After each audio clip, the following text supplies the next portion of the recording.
This is Biafran Liberation Army Network coming to you again. Please do subscribe, like, share, and comment. In this video, we shall be sharing one of the biggest and one of the latest news coming out from Finland regarding Mr. Simon, a man held in Kilamakoski Correctional Center.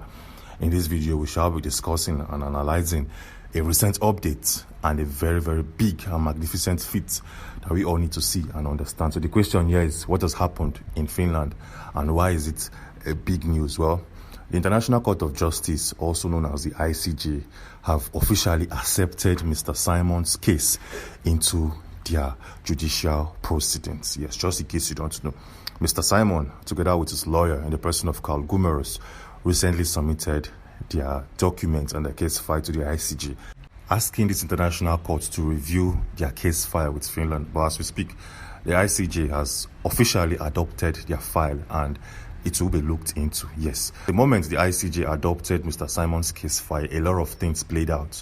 A lot of big events unraveled all across the world regarding Mr. Simon and the USB movement. Well, let's start with the very first event that unraveled the moment the ICJ accepted Simon's case file into their judicial proceedings. Well, showing right now on your screen is a publication or article coming from Ngozi Orabueze, the Deputy Prime Minister of the USP, which she posted 7 hours ago.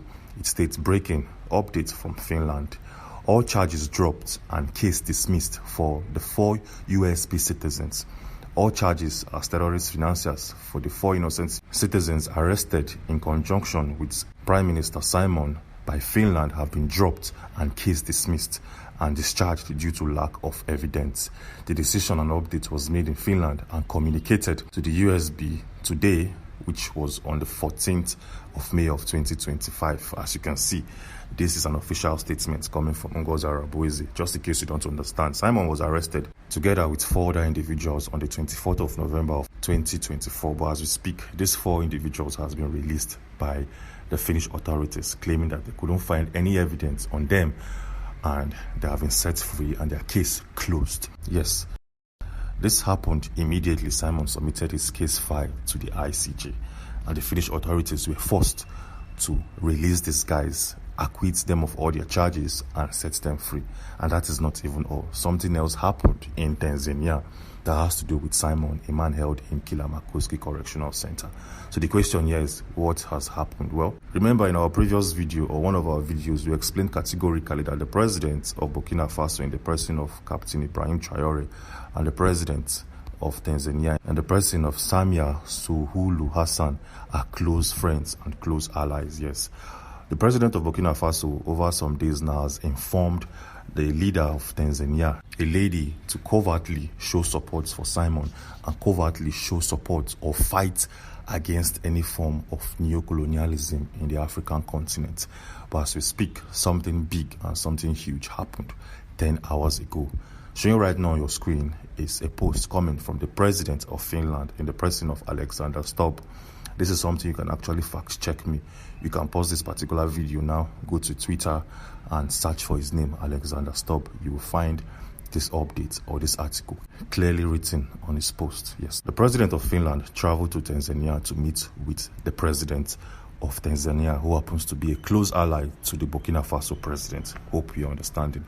Let me explain. The president of Tanzania is a close friend, a close ally to Burkina Faso's president, Ibrahim Traore. Yes.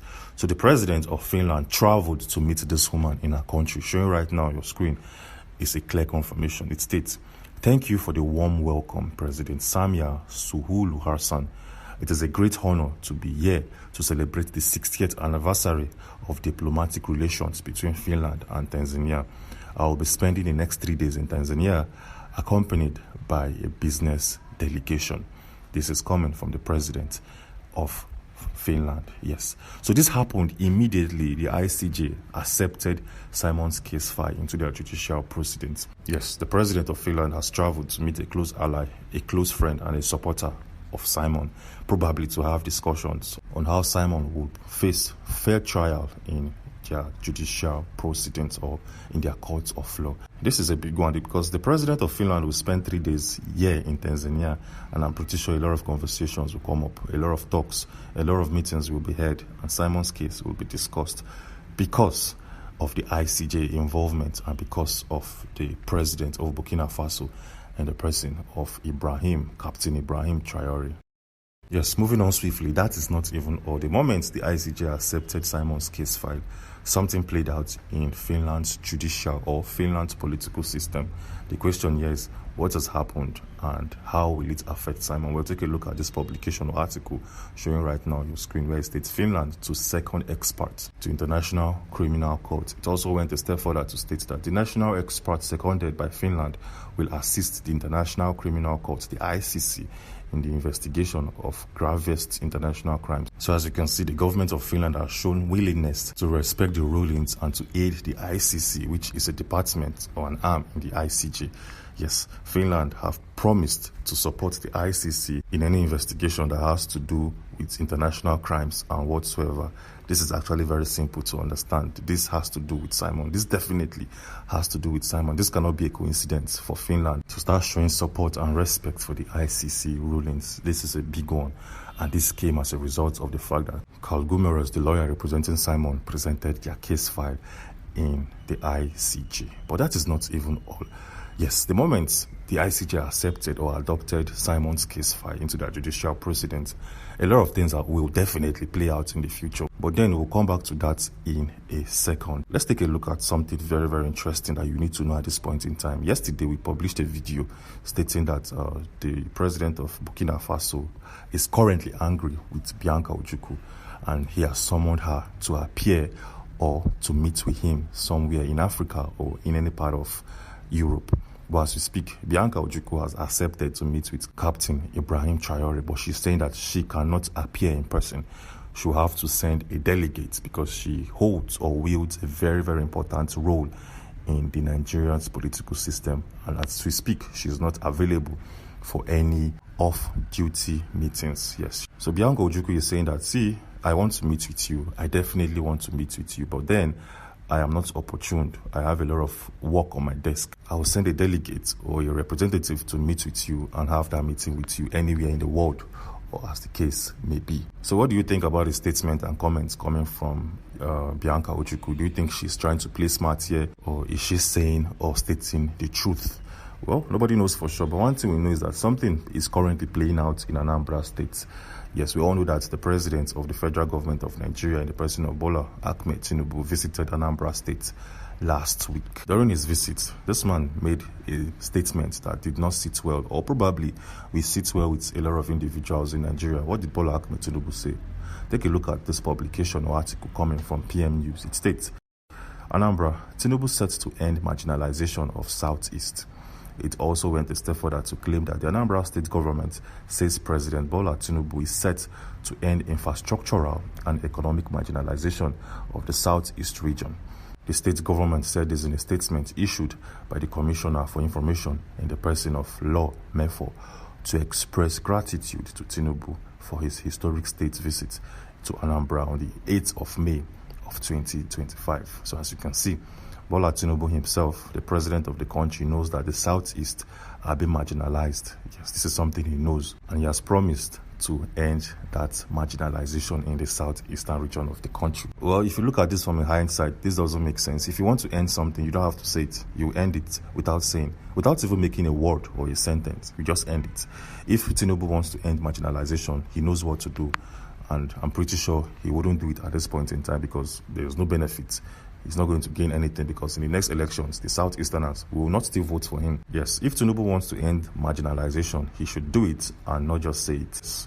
We all know that democracy in Africa is not practiced to its perfection. Democracy in Africa is just like a tool to implement or to bring in corruption. As we speak, the military junta of Mali has done something to end democracy in that country. This man believes that democracy can't be practiced in Africa because it's a tool for corruption. It's a tool for electoral malpractices. So the question here is, what did the president or the leader, the military leader of Mali, executed? Well, take a look at this publication coming from The Punch. It states, Mali's military government dissolves political parties. Yes, this is actually straight to the point. Mali's leader, military junta, has dissolved all forms of political parties in their country. Yes, this article also went a step further to claim that Mali's military junta has dissolved all political parties in the country. A statement read on state television on Tuesday said the country's military leader, Assimi Goïta, validated the decision. Last month, a national conference of political actors in Mali recommended the dissolution of all political parties and the naming of Goïta as president with a 5-year mandate. The recommendation led to protests in Bamako on the 3rd of May and also on the 4th of May, with several hundred critics carrying placards displaying messages calling for a multi-party elections. So as you can see, democracy has not ever worked for us in this continent, in this part of the world, and it's only fair that the leaders should do the right thing so as to prevent this sort of declaration from reoccurring in the continent. Yes. Moving on swiftly, let's take a look at something that we saw yesterday, and it never sat well with us. We saw a news yesterday from Borno State that sent a lot of fears and shivers into the hearts and mind of many individuals in the country. So what is this news coming from Borno State? Well, take a look at this publication from The Guardian, where it categorically states that this particular terror group in Nigeria, as you can see, the highlighted part of your screen, currently uses hard-to-detect armed drones in Borno State. Just in case you don't understand, this particular group in the northern part of Nigeria has gotten top-notch drones, fighter drones, that Nigerian military at this point in time are not able to detect. What does this mean? It means the security in Nigeria, or the insecurity in Nigeria, will triple or quadruple in the next coming days. Yes, if the Nigerian military have come out to say this publicly, there's a problem. It simply means there's a big problem ahead of us. And how did these guys manage to get fighter drones? How did these guys manage to get sophisticated arms and ammunition to use in their terrorist activities in Nigeria? It simply means that a lot of individuals, top individuals in the country, are financing or aiding this particular group at this point in time. And if the Nigerian government wants to do anything about insecurity, they have to deal with the financiers first. But the question here is, will Bola Tinubu fight these financiers? Well, I guess you know the answers already. So let's go back to Mr. Simon, a man held in Kilamakoski Correctional Center. Like we said previously, he has submitted his case file to the ICJ and it has been accepted or adopted in its judicial proceedings. So how will this benefit, or how will this help Simon in his court case in Finland? Well, this is actually very simple. The ICJ will definitely, one way or the other, provide means for a peaceful dispute resolution between Finland, Nigeria, and Simon. Yes, the ICJ will look for a series of ways to provide or make grounds for a peaceful dispute resolution. The ICJ will also look for ways and methods to make Finland and Nigeria accountable and provide justice in the trial of Mr. Simon. Yes, the ICJ will look at his case file closely and make sure there's accountability in the court proceedings in Finland. That is to say, the ICJ will follow the court proceedings and the trials to back. Yes, to watch it closely and make sure there's accountability and full justice. Yes, this will also help Simon, or this will buy Simon more time in Kilamakoski.